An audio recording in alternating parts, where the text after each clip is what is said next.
Morning mga katorilyo. So ito yung naging problema. Nahugod yung bula-bula sa linkage. Yan. Ito yung housing. So merong ano yan, merong bushing dito ng bula-bula. So nabiyak. Yung nabiyak, nahulog. Ito. Nahugot dito, nahugot yung bula-bula na yan mga katorilyo. Yan yung bula-bula na yon. Nahugot dito sa housing. Dito. Kasi yung tornilyo dito ay nagsiluwagan, nakatornilyo to doon sa block. Doon nakatornilyo sa block, na gano'n yan ang porma, nakaganon. Nakasalpak dito yung bula-bula yung sa linkage na yon. Yon. So nahugot mga katornilyo kasi lumuwag yung tornilyo dito. Diyan sa block ng makina. Ito yung mga tornilyo, kinamay ko na lang pagtanggal. Tapos yan yung bula-bula na yan, yung linkage na yan ng bula-bula. Yan yung bula-bula ng linkage na yan. So diyan nakakabit yung mga ball joint. So nakatornilyo yan dyan, dito sa chassis. Dito nakatornilyo dito sa chassis. So lumuwag rin yan mga katornilyo, umuuga-uga, gumagalaw-galaw yung tornilyo dyan. So yan. Kaya ito nangyari. So sira na ito mga katornilyo, nabiyak na. Nahugot na yan, yung bula-bula na yan. So pinalitan ko na mga katornilyo. Ito na yung ipapalit ko. At ihigpitan yung mga tornilyo ng bracket ng bula-bula, so, ng bushing. So ito na yan mga katornilyo, ito na yon. So ito na yan. Ito. Bago na to. Ito yung luma. Ito yung luma, biyak na. Ito na yung bago. So may kasama rubber yan. So dito yan nakasalpak. Yan. So dito naman nakasalpak yung bula-bula. So dito yan nakasalpak mga katorilyo dito. Yan. Dito yan nakasalpak. Yan, nakaganon yan. So kaya yan nahugot. Kaya nahugot yung bula-bula dito sa linggit kasi lumuwag ang tornilyo.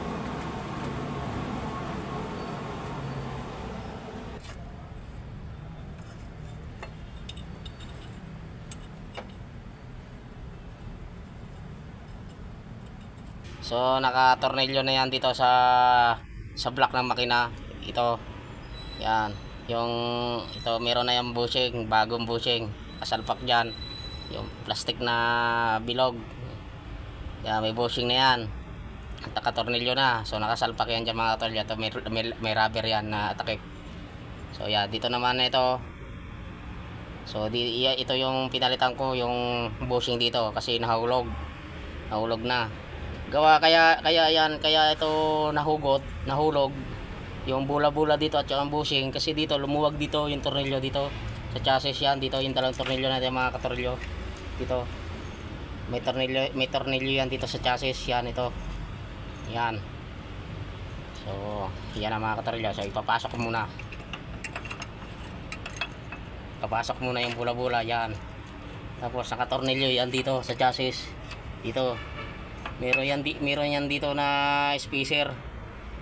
May spacer yan dito na goma. So ito yung mga katornilyo, nakatornilyo yan dito. Yan, may spacer. Yan. So maigpit na. So ganyan yan ang forma mga katornilyo. Yan. Nakatornilyo to sa chassis yan, may spacer yan dito. Yan. Yan o. Spacer yan. May spacer na goma. Yan. So ito na yan, dito na yung nakakabit yung linkage. Yan. Ito ang ball joint. Dito nakakabit yan.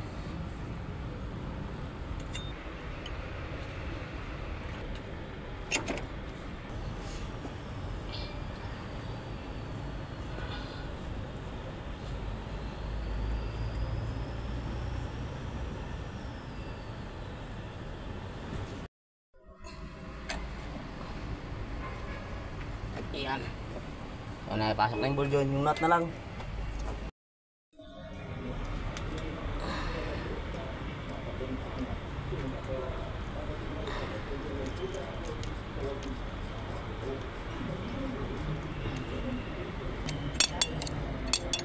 Okay, ang alay niyan. So kaya nahugot dito kasi lumuwag yung tornilyo dito sa chassis at saka dito sa block ng makina, kaya hindi may cambio. Natanggal, hindi na may cambio.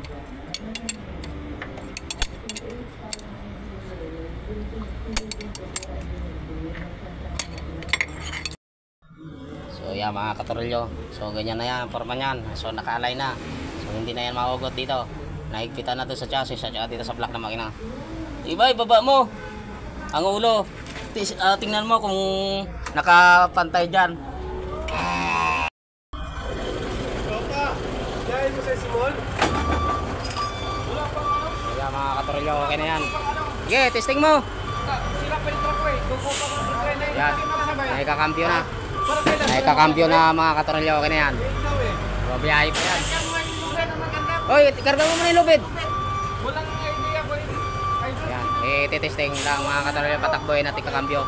Yan, nakikakambyo na. Minduro ata to eh. Ha? Minduro ito eh, doon? Kaya mga katorolyo, okay na yan mga katorolyo. Ay!